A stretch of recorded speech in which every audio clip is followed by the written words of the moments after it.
Qu'est-ce que je peux vous dire sur Marie de France? Pas grand-chose en soi. Elle a beau être une des autrices les plus importantes du Moyen-Âge, on ne sait pratiquement rien sur sa vie. On a plusieurs fois tenté de l'assimiler à des figures historiques mieux connues, Marie de Beaumont, Marie de Compiègne, la fille naturelle de Geoffroy V d'Anjou, l'abbesse du monastère de Reading, la fille de Galérand IV, la sœur de Thomas Becket, Adèle de France, Marie de Boulogne. Tous ces gens ne vous disent rien, et à moi non plus. Ce qu'il faut retenir, c'est qu'on sait pas qui c'est. Il y a même un historien allemand qui suggère qu'elle n'a jamais existé, et que Marie de France, c'est juste un pseudonyme derrière lequel se cache une foule d'auteurs anonymes. Quoi qu'il en soit, les laits de Marie de France ont eu un très grand succès au Moyen-Âge, et moi ça m'arrange, parce que c'est des histoires courtes, pas très difficiles à résumer, ce qui me permet de proposer des petites vidéos en attendant d'avoir l'énergie de travailler sur des projets plus ambitieux. Donc voici un lait, on en verra probablement d'autres.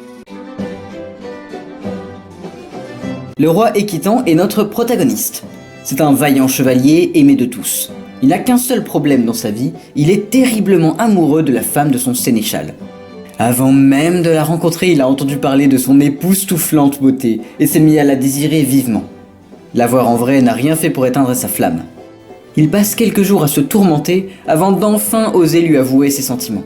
Mais la dame n'est pas tout à fait à l'aise avec l'idée d'une relation adultère. Non pas qu'elle ait un problème avec la moralité de la chose, non, ça elle s'en fiche complètement. Mais Équitan est roi, d'un bien plus haut lignage que le sien. Elle a peur qu'il ne cherche qu'à s'amuser avec elle pour la délaisser plus tard. Équitan affirme qu'il sera son vassal, son serviteur, tout ce qu'elle veut tant qu'il peut obtenir son amour. Elle finit par accepter, ils s'échangent des anneaux et c'est le début d'une relation secrète. La situation dure un certain temps. Pendant qu'Équitan et la dame sont occupés à vivre leur amourette, le sénéchal s'occupe de tout le travail administratif nécessaire à la bonne tenue du royaume. Personne ne se rend compte de rien, mais un autre problème finit par arriver. Étant roi, on attend de la part d'Équitan qu'il se marie afin de prolonger sa lignée. Or, il est si heureux avec la femme de son sénéchal que l'idée seule d'épouser quelqu'un d'autre le dégoûte. On lui fait énormément de reproches et la dame finit par s'inquiéter qu'il cède sous la pression de son entourage. Elle lui fait part de ses inquiétudes un soir, ce à quoi Équitan répond: Mais non, enfin, je ne vais pas t'abandonner. Puis tiens, d'ailleurs, tu sais ce à quoi tout ça me fait penser, hein? Que ce serait vachement pratique si ton mari décédait, hein, quand même. Hein? Comme ça, je pourrais t'épouser légalement et personne ne pourrait plus rien dire. À ce moment précis, les yeux de la dame s'illuminent. Elle lui révèle immédiatement son plan de meurtre qu'elle vient tout juste d'improviser à l'instant, et c'est pas du tout comme si elle y pensait depuis des mois, ne dites pas de bêtises, voyons. Le plan est tout simple. Équitan viendra séjourner au château et prendra le bain avec le sénéchal. La dame aura pris soin de préparer 2 bassines, l'une normale et l'autre remplie d'une eau assez bouillante pour tuer quelqu'un instantanément. Je crois que le mot que tu cherches c'est lave. C'est hardcore l'hygiène au XIIe siècle. Bref, l'idée c'est de faire passer le meurtre pour une crise cardiaque ou un truc similaire. Équitan trouve que c'est une super idée. 3 mois plus tard, il se rend au château de son sénéchal pour mettre le plan à exécution. La dame prépare les 2 bassines, mais le sénéchal part se promener. Il faudra donc attendre son retour pour le faire mourir.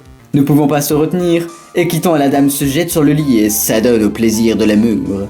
Mais le sénéchal rentre plus tôt que prévu et les surprend allongés sur le lit. Équitan panique, il se jette dans la bassine pour cacher sa honte mais se trompe de cuve et meurt instantanément à cause de l'eau bouillante. Le sénéchal comprend alors que le piège lui était destiné. Enragé, il jette sa propre femme dans le bain, la faisant mourir elle aussi.